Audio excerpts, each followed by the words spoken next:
तो आज के वीडियो में हम लोग बात करने वाले हैं 12th class physics most important objective के ऊपर बात करेंगे।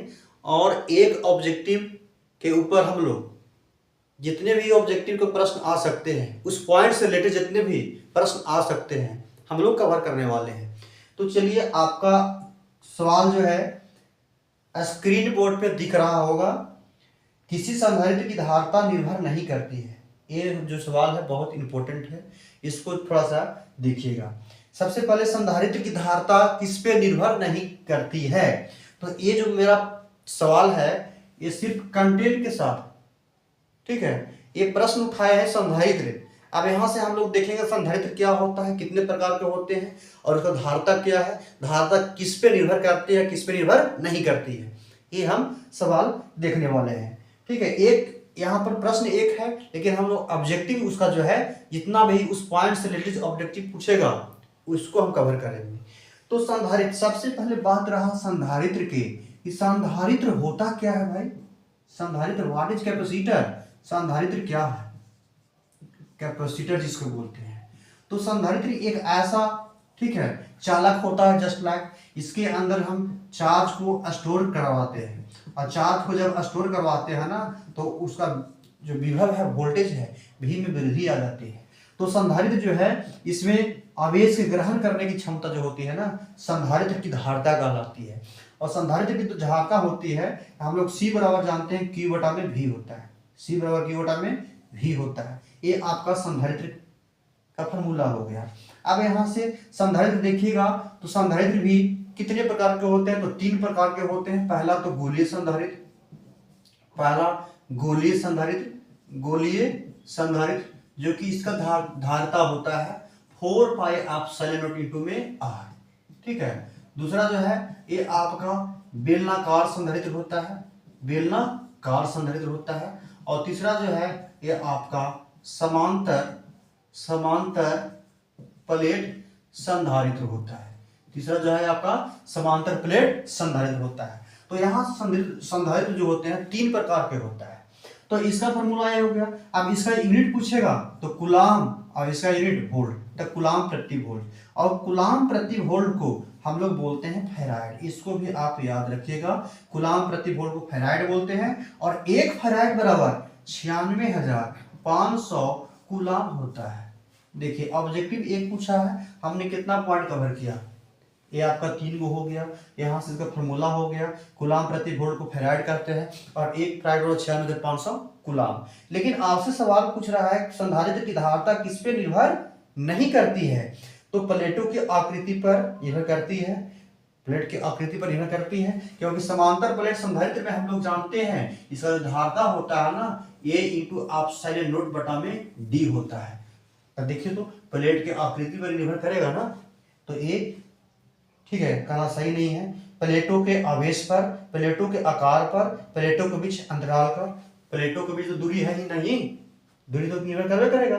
तो इस सवाल का जो आंसर होगा, प्लेट के आवेश पर ये निर्भर नहीं करती है। इस सवाल का जो आंसर होगा, प्लेट के आवेश पर निर्भर नहीं करती है। ये बहुत ही इंपॉर्टेंट क्वेश्चन था। अगेन हम लोग देखते हैं इसी प्रकार का जो सवाल है इंपॉर्टेंट हम लोग करने वाले हैं। आगे देखिए, आगे कह रहा है किसी गोलीय चालक की धारिता, किसी गोलीय चालक की धारिता कितना है, 1 माइक्रोफैराड है, तो उसकी त्रिज्या क्या होगी। बहुत इंपॉर्टेंट है, ये आपका क्वेश्चन है। ठीक है, ये संधारित्र से ही क्वेश्चन लिया गया है। किसी गोलीय चालक की धारिता, एक कोई गोलीय चालक है, ठीक है, इसका जो त्रिज्या मान लीजिए कि R है, और इसका जो धारिता है ना 1.0 माइक्रोफैराड है, 1.0 माइक्रोफैराड है। तो पूछ रहा है इसका त्रिज्या क्या होगा, ये जो इसका जो गोलीय चालक है इसका त्रिज्या क्या होगा। तो हम लोग गोलीय चालक की धारिता बराबर जानते हैं 4 पाई एप्सिलॉन नॉट इंटू में R होता है।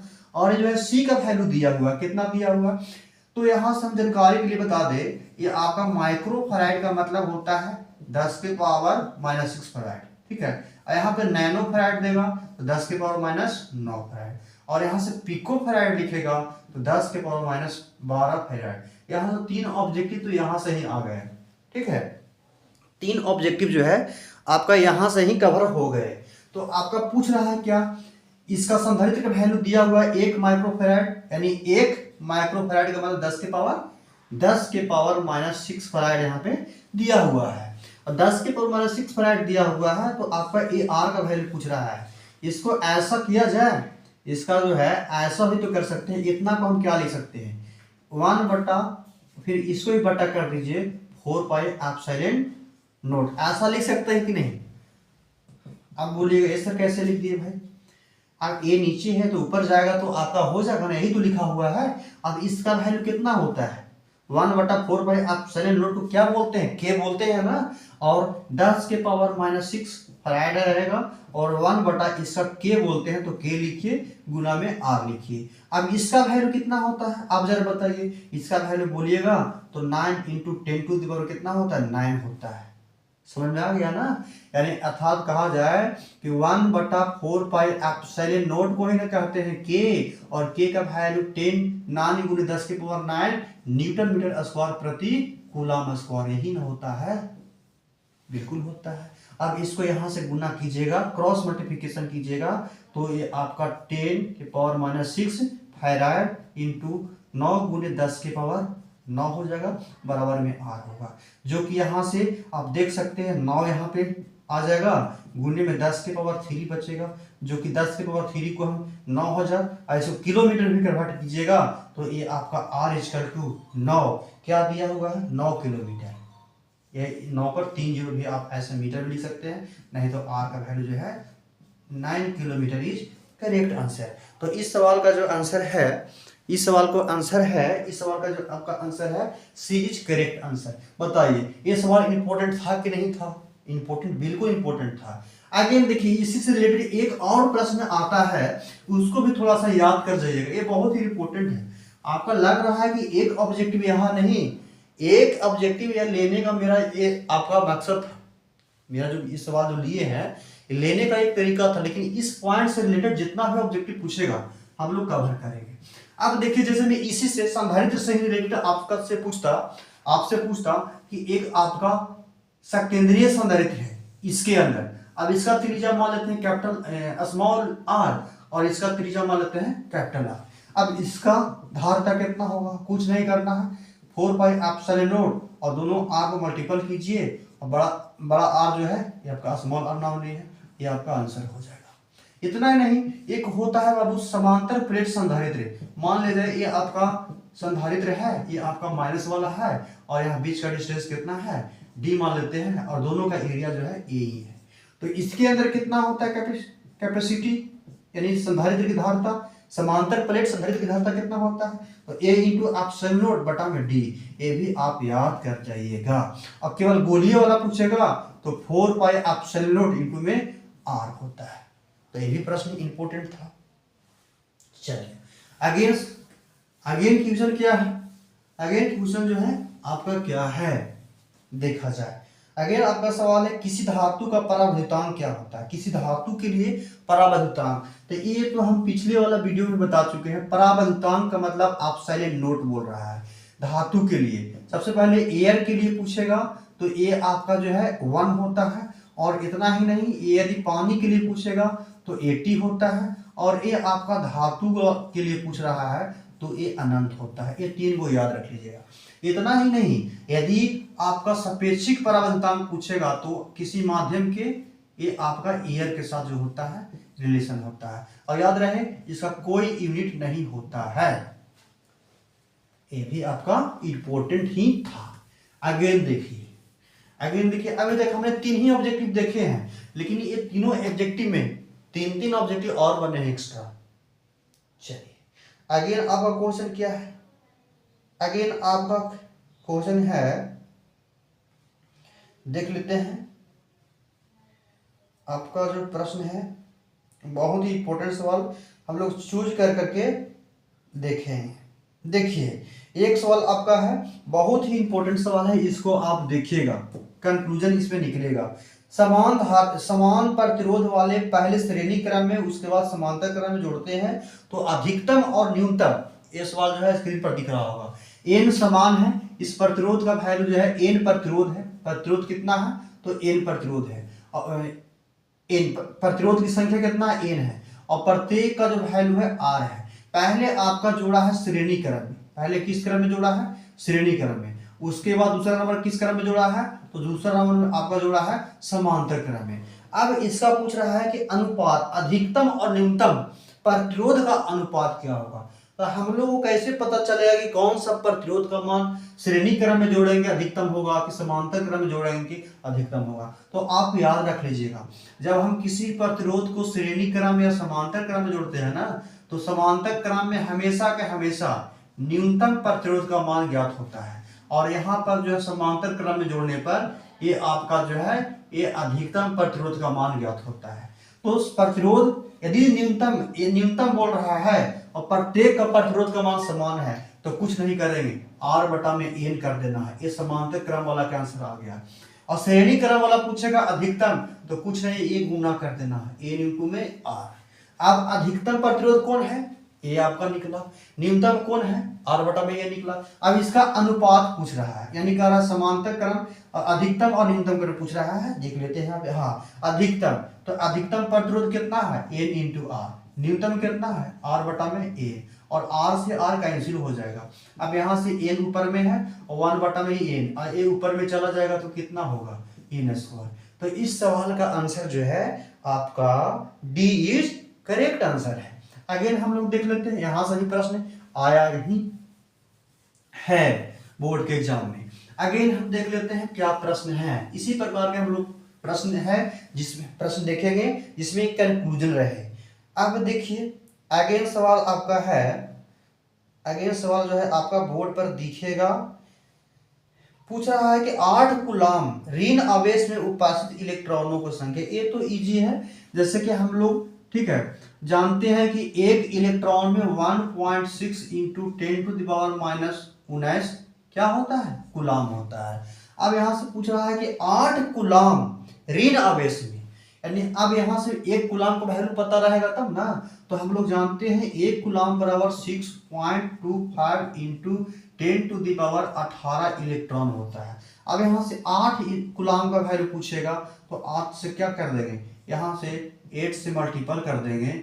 अब इंटू 10⁻8 इलेक्ट्रॉन गुना कीजिएगा तो कितना आएगा, ये आपका 8 40 और यहाँ पर भी 0, 8 48 2 50, यानी कहने का मतलब है गुने 10 के पावर 18 इलेक्ट्रॉन। यहाँ से 50 अगर देता है तो ठीक है, नहीं तो यहाँ से 5 ले लेंगे, यहाँ से एक और 0 ऐड हो जाएगा, तो 10 के पावर कितना हो जाएगा 19 इलेक्ट्रॉन, जो कि इस सवाल का option number A is correct answer दिख रहा होगा। तो यहाँ से 2 सवाल आएंगे ही आएंगे, एक इलेक्ट्रॉन का वैल्यू ए होता है और एक कूलाम में वैल्यू ए होता है। अब जो भी पूछेगा, अब यहाँ से 2 इलेक्ट्रॉन का वैल्यू पूछेगा तो 2 से मल्टीपल कर देंगे, गुना कर देंगे। यहाँ से जितना भी पूछ ले, एक कूलाम का वैल्यू हम लोग जानते हैं, ये 8 पूछ रहा है, हम लोग 9 कूलाम का वैल्यू निकाल सकते हैं। तो इस प्रकार के ऑब्जेक्टिव बोर्ड के एग्जाम में बेहद ही इंपॉर्टेंट बन जाते हैं, इसको आप देख लीजिएगा। अगेन हम लोग देख लेते हैं आपका सवाल क्या है, आवेश का रैखिक घनत्व का मात्रक क्या होता है। ये भी सवाल जो है इंपॉर्टेंट है, आवेश का रैखिक घनत्व पूछ रहा है। देखिए हम 3 बताते हैं, आप एक पूछा है ना, हम 3 बताएंगे। ये क्या होता है, आवेश का रैखिक घनत्व, आवेश का रैखिक, हाँ आवेश का रैखिक घनत्व, ठीक है पहला। दूसरा हम लोग जानते हैं आवेश का पृष्ठीय घनत्व, पृष्ठीय घनत्व। और तीसरा हम लोग जानते हैं आवेश का आयतन घनत्व। इसको डिनोट करते हैं लेमडा से, इसको डिनोट करते हैं सिग्मा से, और इसको डिनोट करते हैं रो से, लेमडा सिग्मा रो। अब मान लीजिए कि इसको फार्मूला बनाना है तो Q बटा में L होता है, इसका Q बटा में A होता है, और इसका Q बटा में क्या होता है, V होता है। इसका यदि यूनिट पूछेगा तो इसका होता है कूलाम, इसका होता है मीटर, तो कूलाम प्रति मीटर, इसमें क्या होगा कूलाम प्रति मीटर स्क्वायर। इसका यूनिट क्या होगा, तो कूलाम प्रति मीटर क्यूब। यदि बीमा पूछेगा तो ऊपर में कूलाम का 80 होता है, नीचे से L चला जाएगा तो 80L-1, और यहाँ से 80L-2, और यहाँ से 80L-3। यहाँ पर कितना बता दी, बता कितना हम लोग को आपको बन गया क्वेश्चन। ये पूछा था, फार्मूला डायरेक्ट पूछा था, आवेश बटा में क्या हो जाएगा, लंबाई, आवेश बटा में क्षेत्रफल, आवेश बटा में आयतन। ये फार्मूला पूछा है। हम लोग यूनिट भी देख लिए और इसका बीमा भी देख लिए।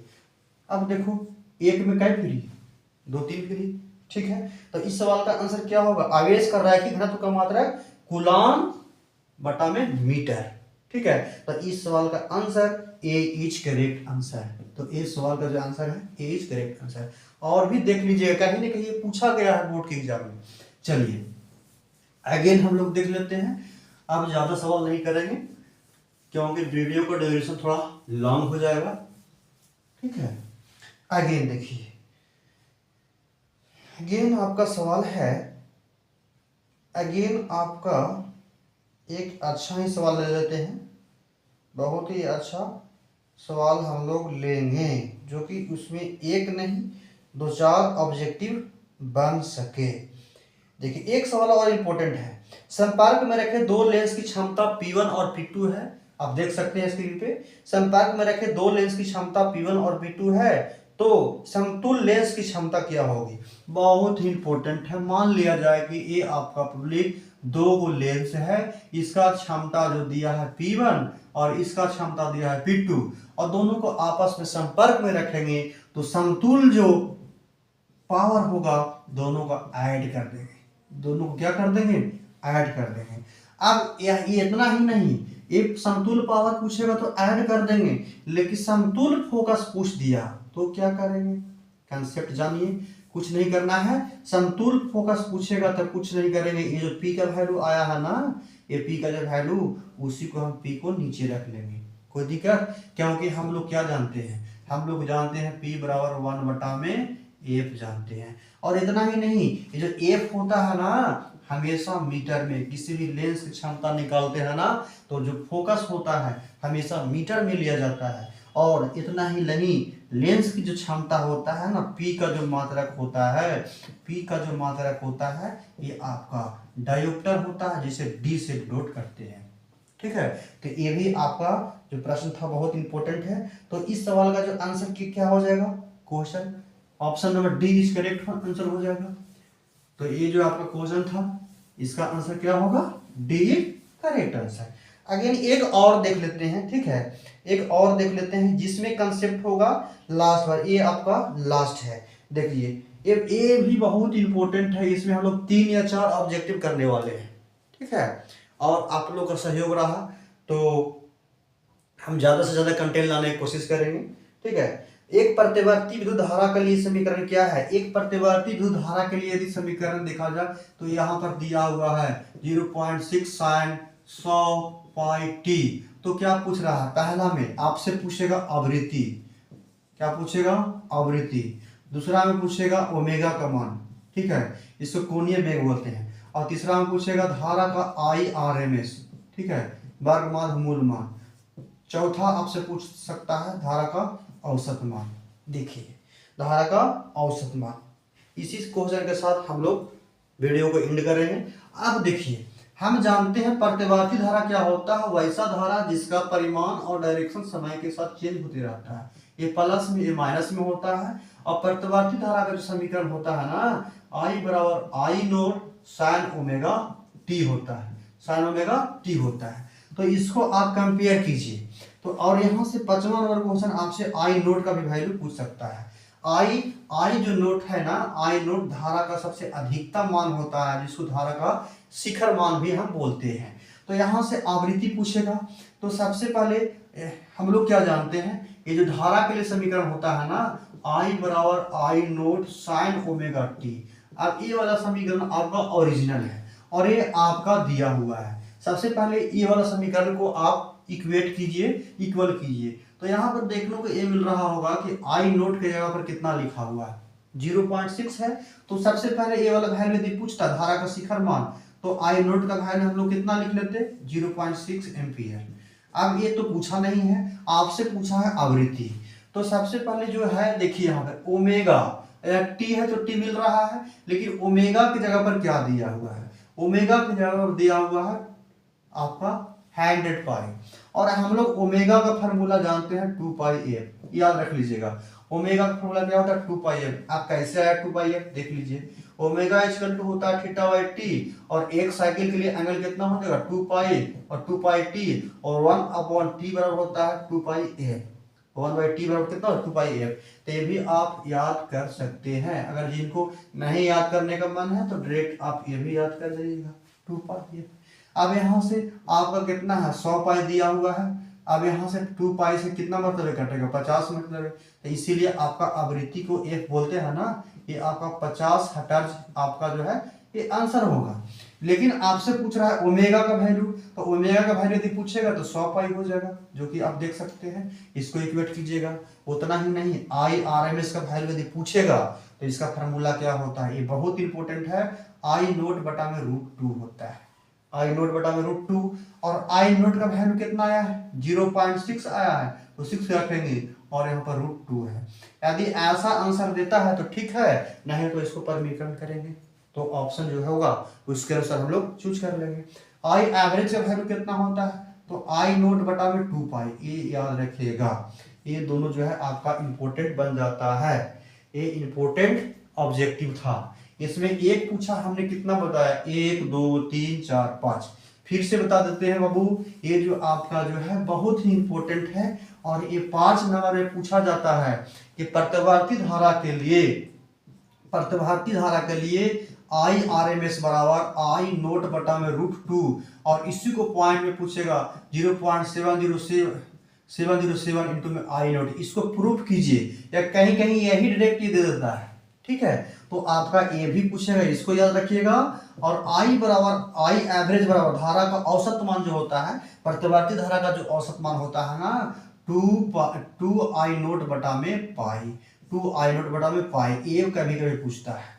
और एक और जो है ये भी याद रख लीजिएगा, जो औसत जो शक्ति होता है ना हमारा VRMS IRMS और इंटू में cos फाई के बराबर होता है। और यही cos फाई को, ये जो cos फाई है ना, ये भी बहुत ही इंपॉर्टेंट है। ये कहते हैं जहर है, इसको बोलते हैं पावर फैक्टर। क्या बोलेंगे, पावर फैक्टर, जिसको हिंदी में बोलेंगे हम लोग शक्ति गुणक।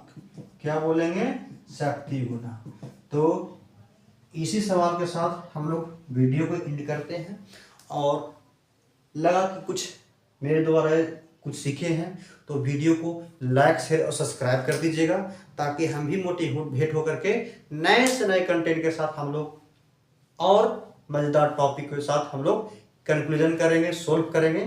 ठीक है, थैंक यू वेरी मच।